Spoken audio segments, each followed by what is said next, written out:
Colleagues, we'll be starting on item number 7. This is SB 1022. Senator, the floor is yours. Thank you, Mr. Chair, and good morning, members. I'm here today to present SB 1022, which would establish the California Multidisciplinary Alliance to Stop Trafficking. The task force is designed to strengthen the state's response to human trafficking by bringing together state agencies, local partners, service providers, and survivors to review current policies, identify gaps, and provide recommendations for coordinated survivor-informed policies to prevent trafficking, support victims, and address prosecution inequities. Human trafficking remains a complex crime in California. Despite significant state investments, efforts to tackle the issue are often fragmented across agencies and jurisdictions. As California looks to host major global events, as I know we've all been watching the World Cup this past week, we're also expecting the Olympics, as well as the Super Bowl, we know that the problem is only going to become more complicated. SB 1022 builds on existing efforts to create structure for collaboration. The task force will advance a coordinated and survivor-informed approach to strengthen California's leadership in the global fight against human trafficking. Additionally, the task force will not only look at sex trafficking, but also labor and familiar trafficking, taking on a holistic approach to address abuse. Today, to testify in support of the bill is Marjorie Saylor with the California Survivor Coalition.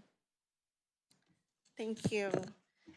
Chair Schultz and members, my name is Marjorie Saylor and I'm the acting president of the California Survivor Coalition. I'm here today as a statewide survivor-led organization dedicated to strengthening California's response to human trafficking and exploitation. Our coalition brings not only lived experience, but decades of professional experience.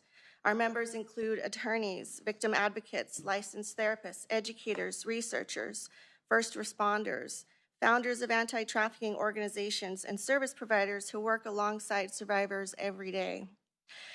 Many of us also bring lived experience across sex trafficking, labor trafficking, familial trafficking, commercial sexual exploitation, online exploitation, domestic violence, addiction, grooming, justice involvement, forced criminality, and other co-occurring victimizations.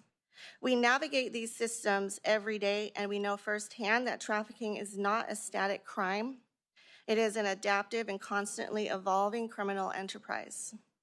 Some in opposition argue that California has already studied trafficking enough and may be an unnecessary cost to the state.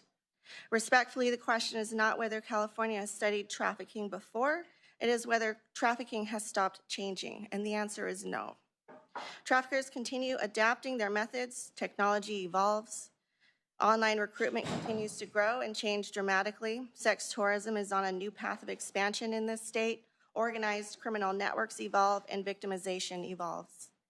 If traffickers continue adapting, California's response must adapt as well. SB 1022 is not about creating another report. It is about ensuring California's response remains informed, coordinated, accountable, and survivor-centered. It helps identify service gaps, emerging trends, and opportunities to improve outcomes for victims across our state. California maintains ongoing coordination and advisory structures for wildfires, earthquakes, public health emergencies, and domestic violence because those threats continue to evolve. Human trafficking is no different.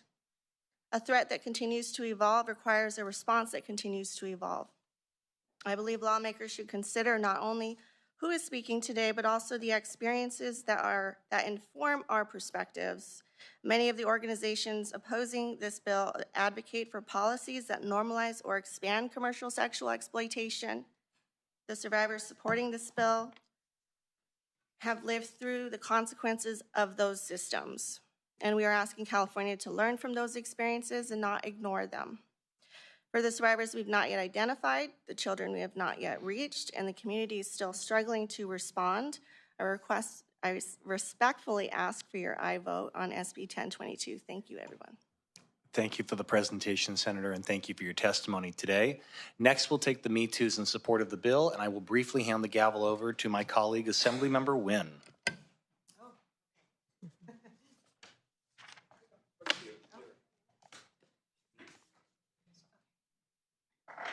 go ahead and hear from the Me Too's.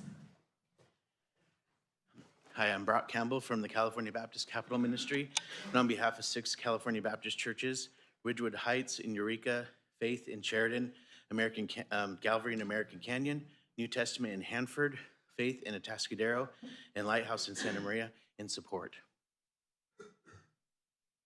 Good morning. Emily Campbell with the California Baptist Capital Ministry.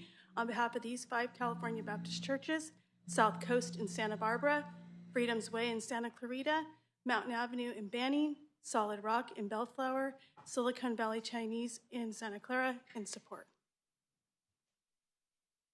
Christine Campbell in support. Anna Iokimedes on behalf of Los Angeles Unified in support. Good morning. Samantha Arruiza, appearing on behalf of 3 Strands Global Foundation, in support. Atoria Foley, survivor of human trafficking and member of 3 Strands Global Foundation Survivor Advisory Board, in strong support. Thank you. Pastor Brandon Campbell, California Baptist for Biblical Values and pastor of the Faith Baptist Church in Sheridan, in support.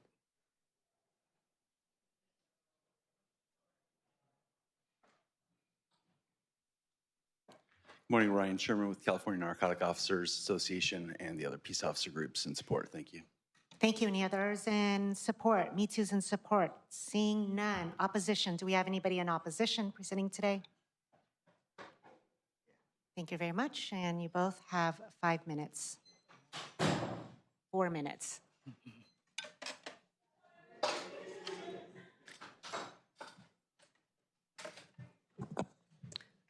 Good morning, committee members. Sorry. Is this one on? Okay. Good morning. My name is Elizabeth Lashley Haynes. I'm representing the LA County Public Defender Union 148 in opposition of 1022. I'd like to focus on one concern that's informed by my work litigating the California Racial Justice Act. For several years now, I've litigated a challenge involving racial disparities in human trafficking prosecutions. Through that work, I've seen firsthand how trafficking enforcement raises the difficult question not only about victims, but about who is arrested, who and how they are charged, and how trafficking laws are applied in practice. SB 1022 creates a statewide task force that would make recommendations regarding trafficking policy and prosecution. Yet the bill does not require the task force to examine the racial disparities in trafficking enforcement, charging practices, or sentencing outcomes. That omission is significant. California enacted the Racial Justice Act because we recognize that disparities in the criminal legal system can exist even when no individual actor intends them. Any statewide body charged with evaluating trafficking policy should be required to examine not only how we support victims, but how trafficking laws are enforced. My concern is that task force often begin with the best of intentions, but can default towards recommendations focused on increased enforcement and punishment rather than examining whether or not the existing enforcement strategies are effective, equitable, and supported by evidence. Research cited by this committee analysis itself raises concerns that anti-trafficking enforcement can often result in trafficking victims being arrested, can conflate trafficking with consensual sex work, and may fail to identify the people that they are intended to help.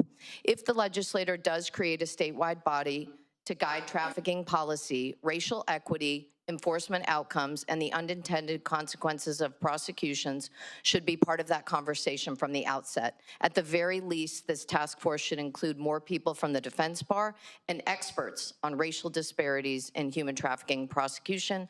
For that reason, we urge a nay vote by this committee. Thank you. My name is Maxine Dugan. I'm a currently working prostitute of 30 plus years, and I pretty much plan on working as a prostitute for another 30 plus more. My group is the Erotic Service Providers Legal Education and Research Project in San Francisco. We oppose this bill because it does not address forced labor in the sex trade. It won't stop forced labor in the sex trade, and it won't stop the sex trade. We oppose putting police in charge of our commerce to subject us to the violence of arrest under the guise of rescuing us and renaming us as sex trafficking victims. The sex worker nation in California, as well as throughout the United States, provide a social safety net for our community by funding it through our own individual acts of prostitution without subjecting anyone to the trauma of being defrauded in a prostitution sting operation and subjecting anyone to the violence of arrest. Your own committee analysis says that the literature review and the public records requests found that law enforcement operations identify few sex trafficking victims. We oppose SB 1022 because it's an extension of the xenophobic white supremacy that is the anti-prostitution laws.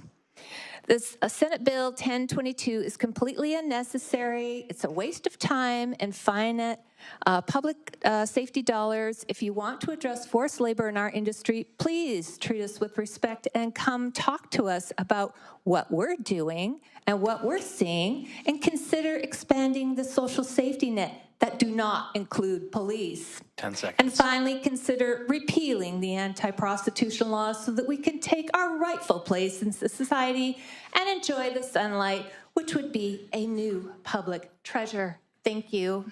Thank you. Thank you very much for your testimony. Next, we'll hear from others in opposition to this bill. If you're in opposition to the bill, please come forward at this time.